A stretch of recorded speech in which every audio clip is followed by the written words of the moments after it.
hot. Yep, still hot, but delicious. Those are two good traits of a nice cup of coffee to start the day. Starting a Friday, even better, right? Thank you for joining me. My name's Al Guevara. It is a Friday morning, beautiful day outside.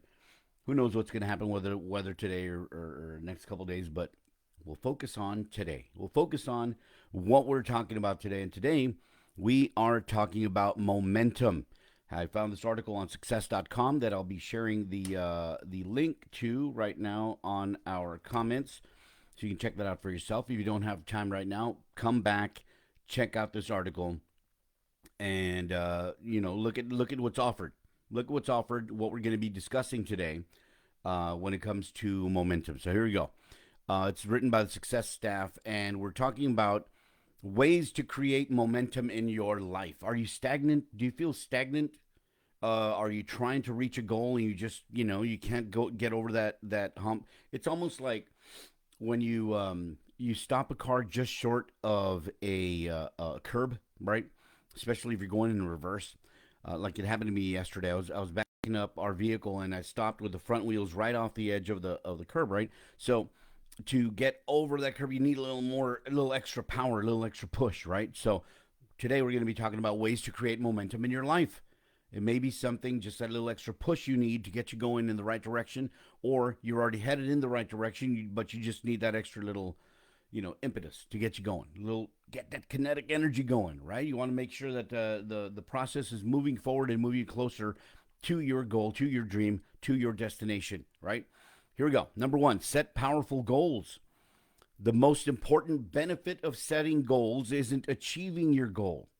What? I thought that was the whole point of setting a goal, achieving it. No. The most important benefit of setting goals isn't achieving your goal, it's what you do and the person you become in order to achieve your goal. That's a real benefit. So, the real benefit of setting goals is the process, what you do, and what the process does to shape who you are, the person you become in order to achieve your goal.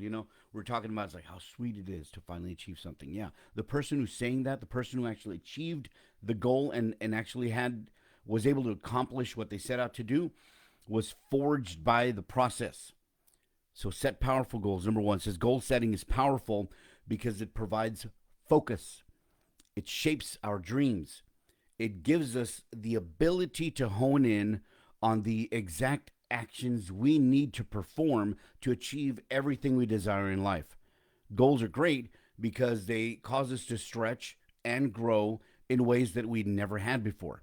In order to reach our goals, we need to become what? Better. We need to become better people. We need if we were already to the point that we needed to get to achieve our goals, we would have already achieved our goals, right? But we have to get better. It's like, well, I hate to think of myself as someone under construction, a work in progress. That's what we always are. Every single moment we're alive is a chance of rebirth. Are you going to stop? Are you going to give up on your goal? Are you gonna, you know what? I can't do it. Are you just gonna throw in the towel, or are you gonna say, restart? RTZ, return to zero. Let's get it going. Keep going. 1 inch further ahead, one step closer to my goal, one action closer to achieving what I need to achieve. Those steps, what you do, helps shape the person you need to become to achieve your goals. So, number one, set powerful goals. Number two, get and stay motivated. Make a decision to go all the way to the top. What is that? What is the pinnacle that you're aiming for? See, that's individual, right? That is not, there's no one thing that can be pointed out saying that's what everybody needs to get to. No, that's not it. Your goal. What is your individual mountaintop? And of course, what I want you to remember is that whatever goal you set, whatever peak, whatever the apex is to what you want to achieve, will only get you, once you get there, will only allow you to see even further and higher than you ever had before. So what you may see as a momentous goal, that it's like incredible to achieve may just be a stepping stone to something that's going to be even higher and better for you. Make a decision to go all the way to the top. Up to now, you've thought about it. Up to now, it's crossed your mind. But now, make up your mind and go all the way to the top, and your life will take off. It's the most extraordinary thing, and that's what I'm talking about. It isn't about getting to the top and sitting there and saying, okay, I achieved my goal. I graduated high school. I got my kinder graduation. Imagine if that was the tip. It's like my goal is to graduate kin- kindergarten. Then that's it. No, there's always other goals to keep reaching for. Why? Because the goal that you achieved was a goal out of reach of the person you were. But now that you've achieved that goal, you're a different person. So that person now needs higher goals, bigger goals, something more to stretch and reach for, something to achieve. Your life is like a shadow going up the dark side of a hill until the moment you decide that I'm going to be the best at what I do, or I am going to achieve this goal until you decide. Suddenly you rise into the sunshine and your life is forever after different. It's wonderful. Get serious. Don't fool around anymore. Get and stay motivated. Number 3, get inspired. We all know inspiration when we feel it, right? We felt inspired. Vladimir Nabokov described it as first a prefatory glow, followed by a feeling of tickly well-being. Kind of odd way to describe the feeling of inspiration, but that's what he felt, right? How would you describe your feeling of inspiration? That's a good question. How would you describe how you feel when you're inspired? To me, it almost seems like the air is thinner, and you're just kind of thinner but more nourishing. Like you're when you're inspired, you just want to get it done, and it's coming to you, and it's coming to you easier. It's almost like they're lighting up the path of what you need to do at that moment in time. That's what inspiration feels like to me. He said, at first, a prefatory glow followed by a feeling of tickly well being. After a few days, a lightning bolt hits you. The idea grips you, and furious napkin writing genius or furious napkin writing ensues. You forget to eat, you build a prototype.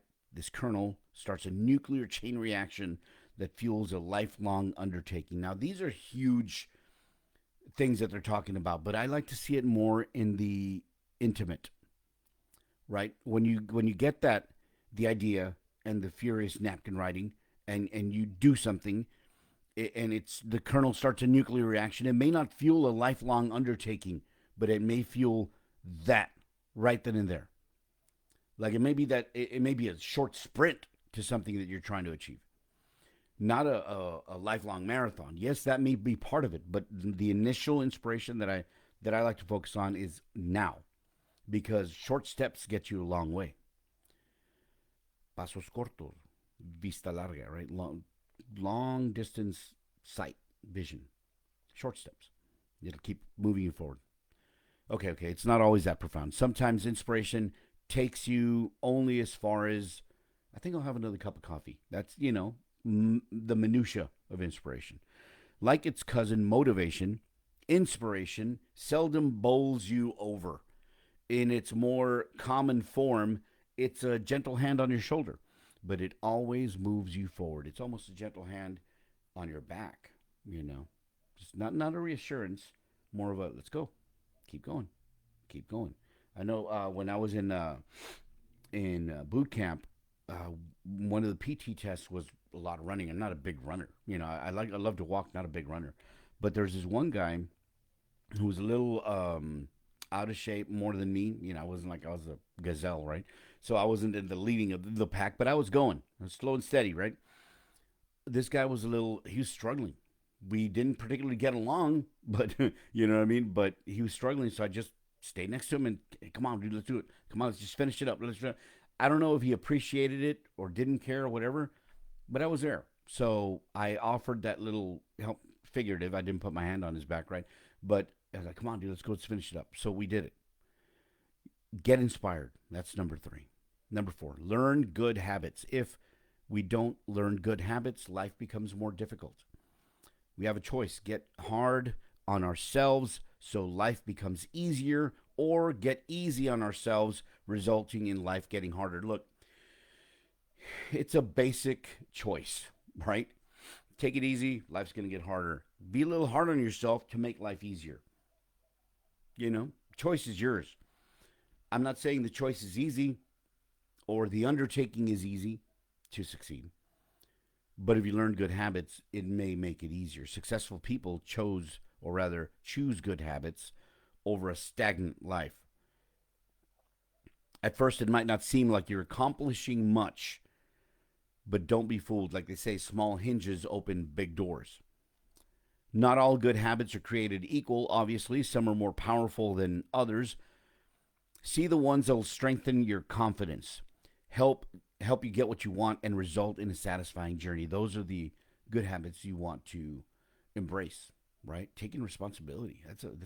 One of the I think one of the most impactful habits I decided to learn. Taking responsibility. Um, Not giving up. Perseverance. Just get through it. Perseverance. So that's number four. Learn good habits. We're talking about ways to create momentum in your life. The article is in the comments. Check it out when you have an opportunity.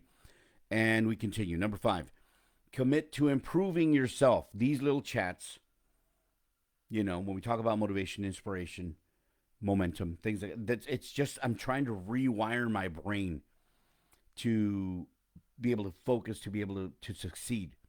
If it helps you, take advantage of it. If something like this that somebody else does helps you, leave me, go to them, follow them, listen to them, implement it, and utilize it in your life. Commit to improving yourself. It says you're never too busy for 10 minutes, which is all it takes to improve yourself just a little each day. You can de stress by using meditation, yoga, or reading. I love to walk. Track your unhealthy spending habits. That's a whoops, right? Learn a new language. Even if you learned a little bit of it, the possibilities are endless. Stop prioritizing the busy parts of your life and make time for the important things, such as the constant development of your mental, physical, and emotional well being. I might add, if I could rewind a little bit and add another one, um, stop prioritizing the busy parts of your life and make time for the important things. Ready? Such as the constant development of your mental, physical, emotional, spiritual, and financial well being. So you may not be spiritual, so you can, that's fine. You can put it off, whatever. Not everybody's spiritual. Financial, however, you definitely want to make sure that's something that is one of the main things you have to consider in your well being. Because if you're trying to focus on your mental well being, your physical, your emotional, but your financial is in tatters, and that starts causing you stress, causing your relationship stress, it's going to offset and imbalance your mental, your emotional, and ultimately your physical well being, right? So don't discount financial for sure. Spiritual, that's another one. It's not for everybody, right? Um, there's also a list here, and I'm trying to look for a list, but it's not there. It says we compiled a list of 43 easy ways you can improve yourself in 10 minutes or less. So I'm like, all right, I need to look that up. If I find it, I'll put it on the link. I'll put the link in the comments. So commit to improving yourself. Number five. Number six, summon the strength.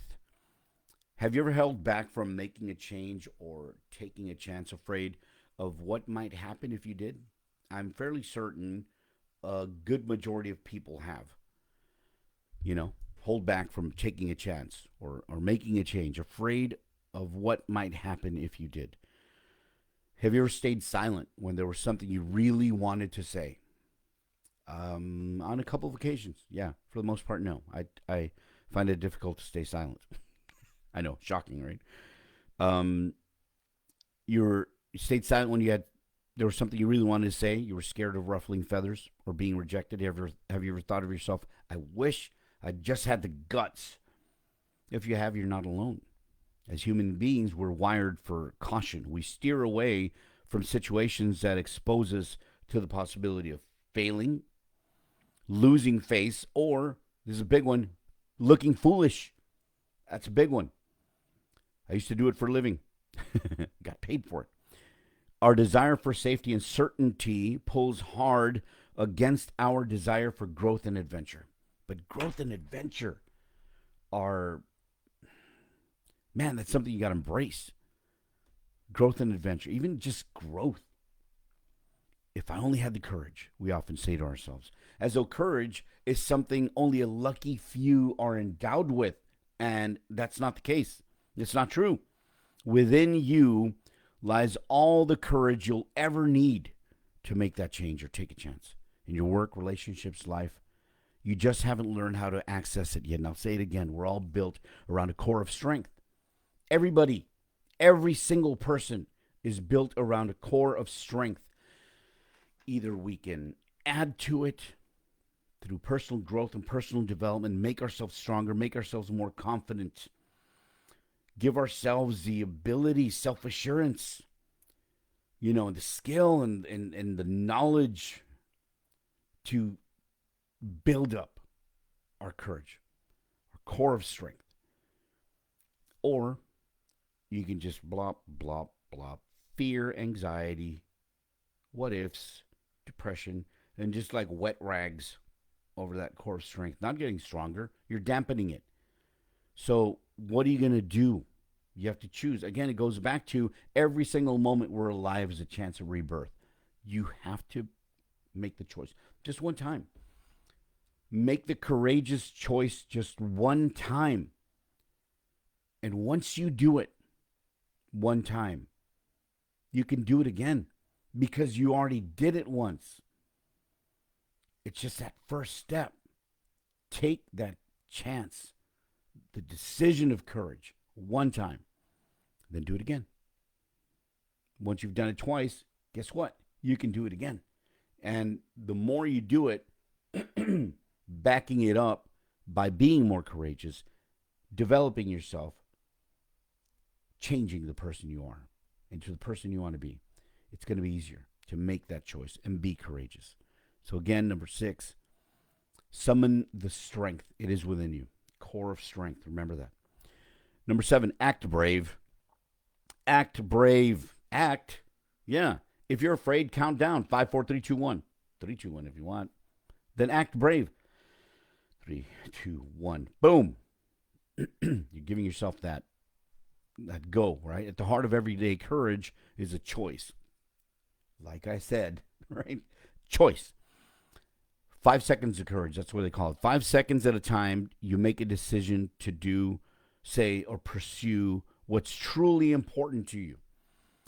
That's why there's such a tight bond between courage and confidence. Every time you face doubt and get those 5 seconds of courage, 5, 4, 3, 2, 1, right past it, you prove to yourself that you're capable, you're able. You're not going to freeze.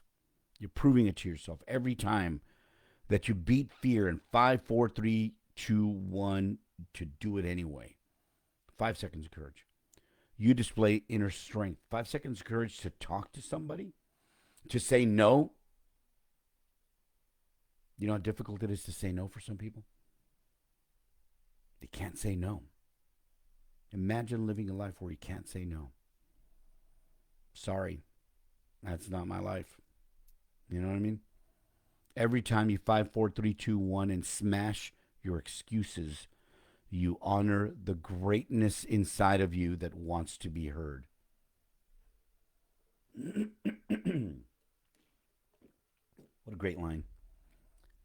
Every time you choose those 5 seconds of courage and smash your excuses, you honor the greatness inside you that wants to be heard. The greatness inside you wants to be heard. When was the last time somebody told you that? There's greatness in you, and it's struggling to get out. It wants to be heard. What is that greatness in you? Why were you put on this earth? Whose life are you going to change? Whose life are you going to impact by being courageous, by being strong? 5 seconds of courage. 5, 4, 3, 2, 1. Do it. Before you start thinking about it. Act brave, number 7. Last one for this beautiful Friday. Ways to create momentum in your life, number 8. Article is in the comments. Start over if you need to. A full-fledged restart is scary. It's like relationships, But it's those full stop second chances in life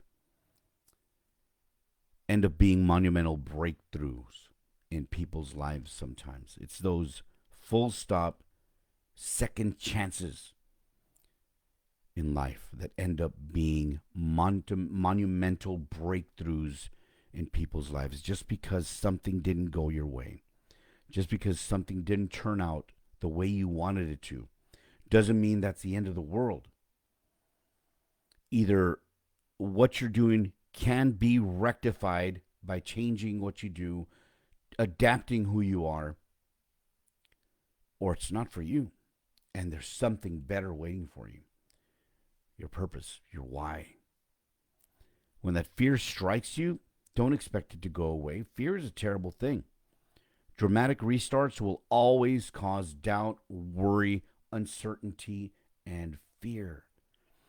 Anticipate it. And honor the struggle. Struggle is just shaping you into who you're going to become to achieve that goal.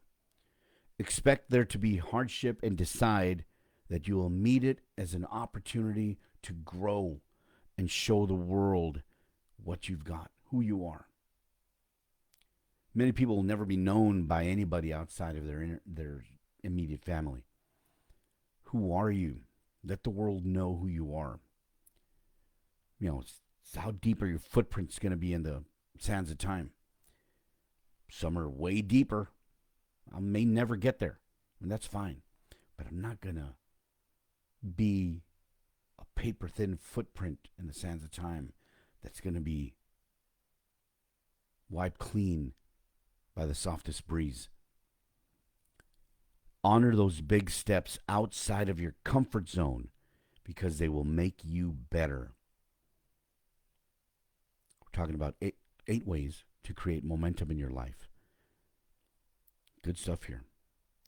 Set powerful goals. Get and stay motivated. Get inspired.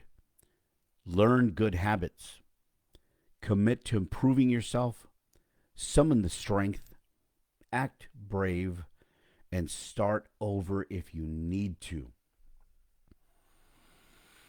Every single moment we're alive is a chance at rebirth. You choose what your next moment is going to be. Are you going to cower? Are you going to retreat? Are you going to submit? Are you going to give in? Or are you going to take the challenge head on?